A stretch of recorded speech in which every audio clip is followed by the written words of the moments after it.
Les messages de félicitations à Joseph Kabila pour sa réélection à la tête de la RDC continuent de tomber sur son bureau. Le gouvernement vietnamien, tunisien, libanais, iranien, égyptien et nord-coréen viennent également de féliciter le président congolais. Il s'engage à accompagner le peuple de la RDC dans la voie du développement. Le détail dans ce journal.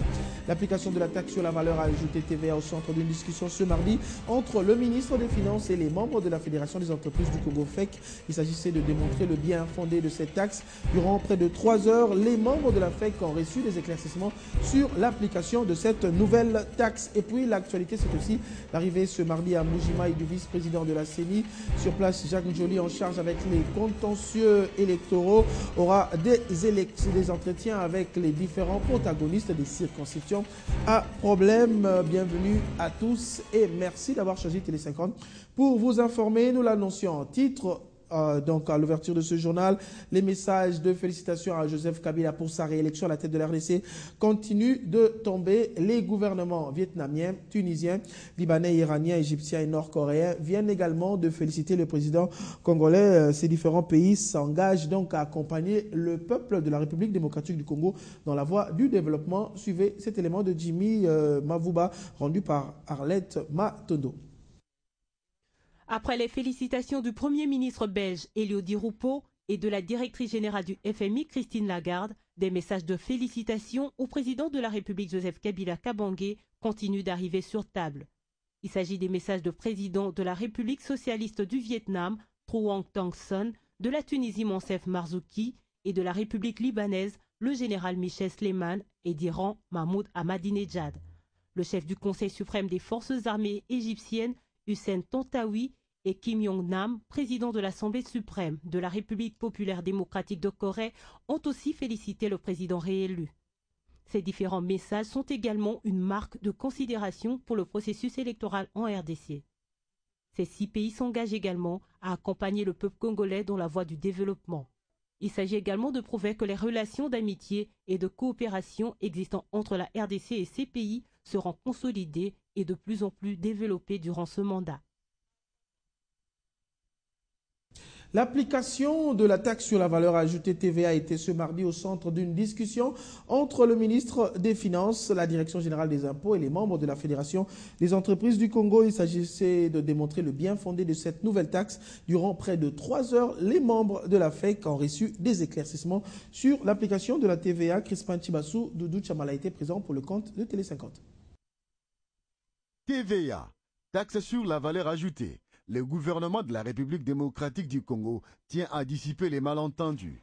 Les ministres des Finances, de l'économie nationale et du budget ont effectué les déplacements du siège de la FEC dans la commune de la Gombe. Objectif, donner des explications.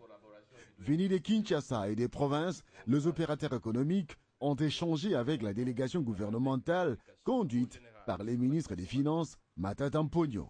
Explication. Tout était mis en œuvre pour faire valoir les avantages de la TVA en remplacement de l'ICA, impôt sur le chiffre d'affaires. Échangeant avec la délégation gouvernementale, quelques membres de la FEC ont émis le vœu de reporter la mise en œuvre de la TVA. La réforme, elle est d'application, elle doit continuer parce que ce que nous voulons que ce pays se développe, et pour que le pays se développe, on doit tenir compte des exigences de modernité, des exigences de développement.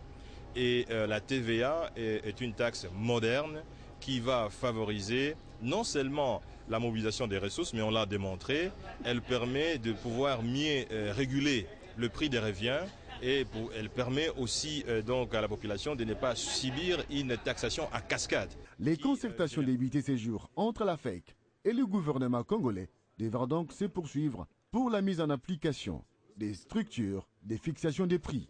Quand le secteur privé a des préoccupations légitimes, le gouvernement est disposé à les rencontrer. Nous avons déjà, avant la réunion d'aujourd'hui avec la DGI, réglé certaines préoccupations qui auraient pu amener des impacts sur les prix. Il reste encore certaines préoccupations, vous avez entendu, dans le secteur industriel, dans le secteur pétrolier et dans le secteur bancaire. Mais ce qui est intéressant pour nous, c'est qu'il y a une volonté du gouvernement de comprendre, de se mettre autour de la table avec la FEC. Les hommes d'affaires véreux devront donc être traqués par les services de la DGI et de l'économie nationale. Ceux qui n'ont pas l'avis d'assujettissement, ils ne sont pas autorisés. Et je voudrais rappeler que la loi prévoit des sanctions. Parce que quand vous n'êtes pas autorisé, vous ne pouvez pas. Les explications données devront donc produire les résultats escomptés. La taxe sur la valeur ajoutée est un impôt général sur la consommation qui frappe tous les biens et services de toutes origines, consommés ou utilisés en République démocratique du Congo. Parlons élection avec l'arrivée ce mardi à Mbuji-Mayi au Kasaï oriental du vice-président de la CENI. Sur place, Jacques Njoli, en charge des contentieux au niveau de cette institution, aura des entretiens avec les différents protagonistes des circonscriptions à problème. C'est ce que nous dit Crispin Tchibinkoufwa dans cette correspondance. Et pour apaiser les esprits des uns et des autres sur les éventuelles contestations des résultats des élections législatives pour certaines circonscriptions au Kasaï oriental, et les vice-présidents de la Commission électorale nationale indépendante séjournent depuis ce mardi 10 janvier 2012 en Mbuji-Mayi. À peine arrivé, le professeur Jacques Njoli a eu une séance de travail avec les bureaux de la MONUSCO Mbuji-Mayi et a également présenté ses civilités au gouverneur de province Alphonse Moïse Kassanji en sa résidence officielle. Son agenda prévoit des rencontres avec les membres des partis politiques, des témoins et les différents acteurs impliqués dans les processus électoraux. D'ores et déjà, quelques candidats députés nationaux se sont rencontrés ce même mardi afin d'élaborer un document complet contenant des irrégularités à présenter au vice-président de la CENI. Rappelons que de tous les centres locaux de compilation des résultats disséminés à travers la province Kasaï oriental, les CR de la ville de Mbuji-Mayi n'a pas encore fini les travaux de compilation des résultats. D'où l'importance de prendre langue avec les uns et les autres afin d'aboutir à des résultats acceptés par tous d'ici le 13 janvier prochain. Pour le professeur Jacques Njoli, les grands gagnants dans tout ceci devra être les processus électoraux qui, du reste, doit demeurer juste, crédible, démocratique et transparente.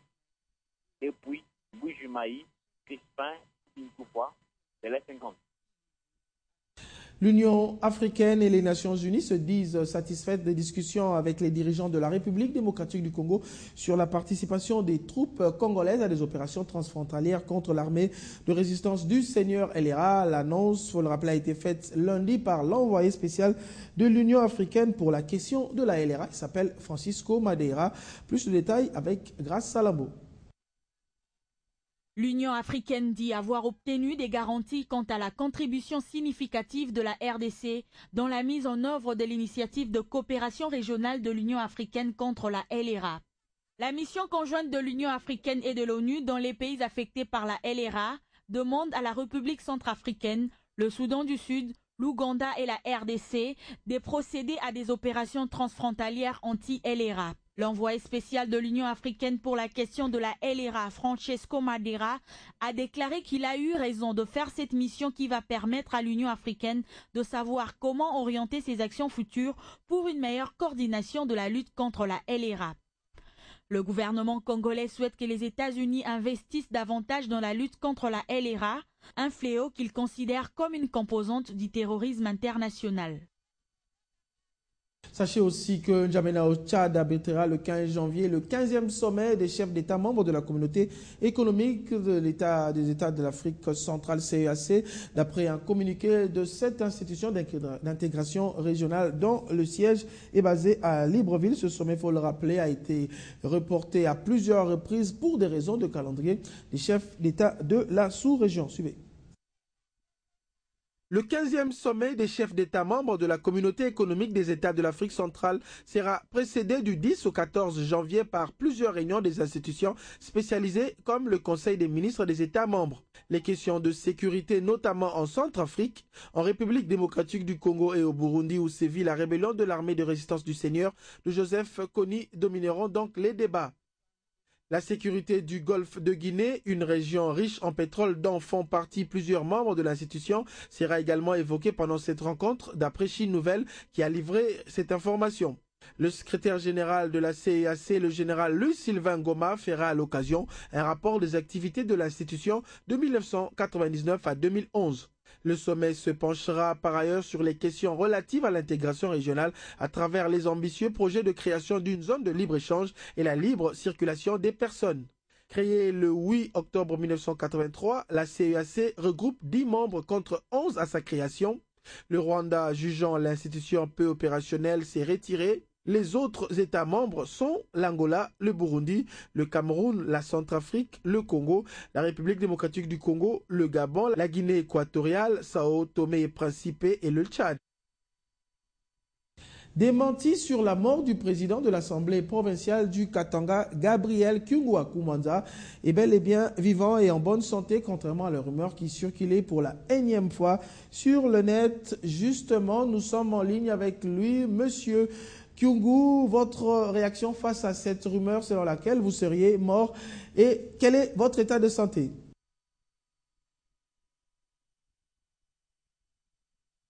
Non, nous n'en sommes pas à la dernière plaisanterie de la part de nos frères qui ont toujours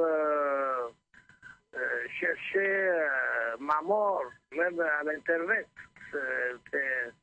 C'est ça leur spécialité. Chaque année, je suis mort d'après le raconteur. C'est toujours comme ça. Vous entendez ma voix. Je suis vivant. Alors, quel est votre message justement à tous ceux qui vous croyez mort? Bon, mon message est simple, il ne faut pas suivre ce genre de vaccin.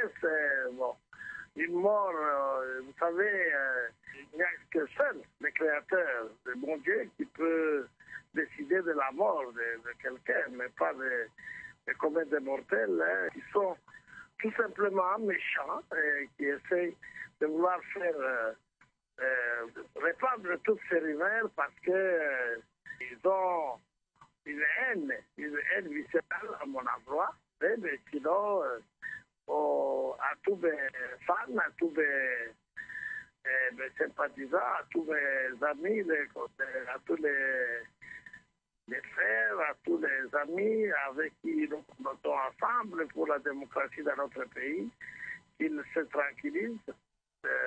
Jusque-là, nous sommes encore là, vivants, et nous continuons la lutte.